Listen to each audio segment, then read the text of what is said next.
네, 안녕하세요. CNN과 RNN을 주제로 발표를 진행할 MLD의 파트 산업공학과 이지환입니다. 이번 발표에서는 CNN과 RNN의 등장 배경에 대한 스토리를 같이 살펴보고 이제 그래서 만들어졌구나라고 이해하는 것을 목표로 한번 발표를 진행해 보려고 합니다. 먼저 CNN에 대한 이야기인데요. CNN은 이제 개발되기 전에는 1980년대 미국의 연구소에서 손글씨로 쓴 우편 번호를 자동으로 인식하는 방법을 고민하였습니다. 고려했던 여러 방법 중 하나는 이제 인공지능에게 번호를 자동으로 분류하도록 학습시키는 일이었고요. 인공지능이 분류라는 작업을 수행하기 위해서는 학습이라는 과정이 필요한데 데이터를 기반으로 꽃을 분류하고자 하면은 이제 특정 꽃의 종류의 꽃받침이라든지 꽃잎의 길이, 폭 같은 데이터를 통해서 얼마인지 알려주면은 인공지능은 학습하지 않은 꽃 데이터를 가지고도 그게 어떤 꽃인지 분류할 수 있는 능력을 갖추게 됩니다. 그런데 유독 이미지 데이터를 분류하는 작업은 정확도가 좀 낮았는데요. 0부터 9까지 숫자를 학습시켜도 학습했던 데이터와 조금 이렇게 다르게 숫자 데이터를 입력하면은 분류를 제대로 하지 못하는 경우가 발생하였습니다. 그 이유를 파악하기 위해서 인공신경망이 데이터를 분류하는 과정을 좀 살펴봤는데 뉴럴 네트워크, 즉 인공신경망이 데이터를 분류하는 과정은 다음과 같았습니다. 입력한 데이터의 특징을 추출하고 그 특징을 가지고 분류 결과를 도출합니다. 이 중에서 입력된 데이터의 특징을 추출하는 부분을 좀 중점적으로 살펴보았는데요. 그 결과 인공신경망에선 분류를 학습하기 위해 추출한 데이터를 벡터화해야 된다는 사실이 문제였고요. 쉽게 말해서 이미지라는 숫자의 2차원 데이터를 1차원으로 평평하게 만들어야 된다는 뜻입니다. 이렇게 2차원 데이터를 1차원으로 평평하게 만들었을 때 문제점은 크게 세 가지와 같은데요. 첫째로 공간적 정보를 잃게 됩니다. 사람은 숫자를 눈으로 보았을 때 선이 어느 방향으로 이렇게 그려져 있는지를 확인하는데 1차원 데이터는 그게 불가능하기 때문에 가까이 있는 픽셀이 누구였는지를 알 수가 없게 됩니다. 그래서 선이 어느 방향으로 원래 이어져 있을지를 다 까먹게 되는 거죠. 두 번째로는 많은 매개 변수가 필요하고 그 많은 매개 변수를 또 학습하기 위해서는 많은 데이터가 또 필요합니다. 현대로 들어서 우리가 흔하게 접하게 되는 이미지는 1024 x 1024, 즉 이게 20승계의 픽셀을 가지고 있는데요.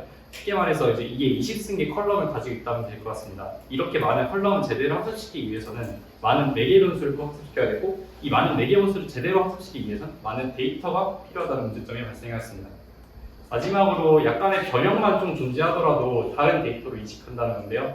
아까 말씀드린 것처럼 공간적 정보가 소실이 되면은 손글씨와 같이 같은 6인데 좀 모양이 조금씩 다른 그런 데이터들을 인공지능이 모두 다른 데이터로 인식하게 된다는 문제점을 확인하였습니다. 이러한 문제점을 해결하기 위해서 피처맵이라는 개념을 도입한 CNN이 제안되었는데요. 피처맵 같은 경우에는 부분마다 특징을 추출해보자라는 아이디어에서 출발했습니다. 부분적으로 특징을 이렇게 추출한다면 이미지가 가지는 공간적 정보를 보존할 수 있을 것이라고 생각했기 때문입니다. 이미지에서 피처맵을 생성하기 위해서 활용한 방법은 컨볼루션, 즉 합성곱인데요. 합성곱은 입력된 이미지가 2차원이라서 행렬 구조의 데이터를 가질 수 있는데 이 행렬 데이터를 가지고 피처맵의 각 원소를 계산합니다. 이때 필요한 두 번째 행렬이 커널이고요. 즉 정리하자면은 입력된 이미지 데이터, 이 2차원 데이터와 커널, 2차원 데이터 이 합성것의 연산을 통해서 피처맵을 생성하게 됩니다. 여기서 CNN에서 C는 바로 이 컨볼루션, 합성곱을 의미하게 되는 거고요. 이렇게 특징을 추출해서 만들어진 피처맵은 분류를 위해서 아까처럼 1차원으로 평탄을 하더라도 특징 정보가 존재를 하기 때문에 결론적으로는 숫자 이미지를 아까보다 좀 더 잘 분류할 수 있게 되었습니다. 이후 2012년에는 22,000개 정도 카테고리에 속하는 이 1,500만 개 이상의 데이터를 가지고 데이터들을 분류하는 이미지 네트에서 CNN을 활용한 알렉스넷이라는 게 에러율 15% 정도를 달성해서 1등을 차지한 적이 있습니다. 이로써 알렉스넷은 CNN의 성능을 대중들한테 알리고 그리고 이미지 처리 분야의 균형 발전에 기여할 수가 있었습니다.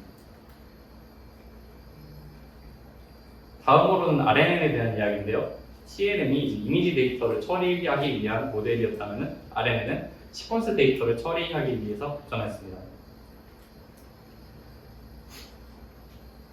시퀀스 데이터는 순서가 존재하는 데이터를 말하는데요. 순서가 존재하는 데이터는 크게 시계열 데이터와 자연어 데이터로 분류할 수 있습니다. 시계열 데이터란 시간 축을 중심으로 측정된 데이터를 말하면서 우리 집 전기 사용량이라든지 주식 가격을 예로 들 수 있을 것입니다. 자연어란 우리 쉽게 말해서 우리가 좀 자주 쓰는 한국어나 영어 같이 인간의 언어를 총칭하는 말입니다.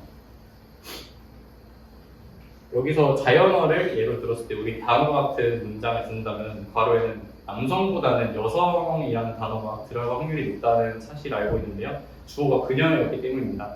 이처럼 사람은 앞에 단어를 이해하면은 그 정보를 기억해서 뒤에 정보가 뭐가 다 들어갈지 예측을 할 수 있는 능력을 갖추고 있습니다.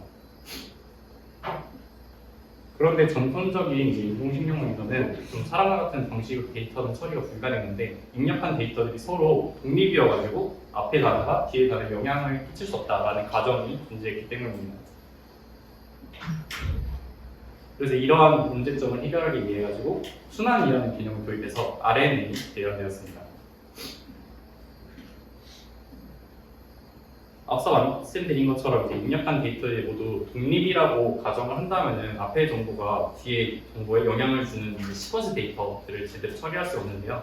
따라서 이러한 시퀀스 데이터를 처리하고자 이전 정보를 뒤로까지 전달할 수 있도록 인공신경망을 개선하였습니다. 이렇게 정보가 순환할 수 있게 만들었다는 의미로 순환 인공신경망이라는 이름의 RNN이 등장했습니다. 이렇게 RNN의 발전으로 모두 시퀀스 데이터를 처리할 수 있을 줄 알았는데 매우 긴 시퀀스의 경우에는 또 문제가 발생했습니다. 필요한 정보가 너무 멀리 있을 경우에는 해당 정보가 현재 작업에 영향을 끼치지 못하였는데요. 이처럼 관련 정보가 너무 멀리 있어 순환 학습이 어려워지는 문제를 롱텀 디펜던시, 즉 장기 기억 의존성이라고 부릅니다.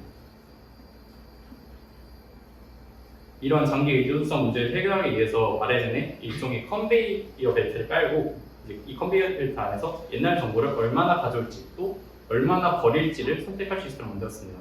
이런 컨베이어 벨트를 셀 스테이트라고 부르는데 셀 스테이트라고 부르면서 이 셀 스테이트를 도입한 RNN 모델을 LSTM이라고 부릅니다. 결과적으로 이러한 시도는 옛날 정보를 현재 작업에 효과적으로 가져올 수 있도록 기여했으며 장기 의존성 문제를 어느 정도는 해결할 수 있었습니다.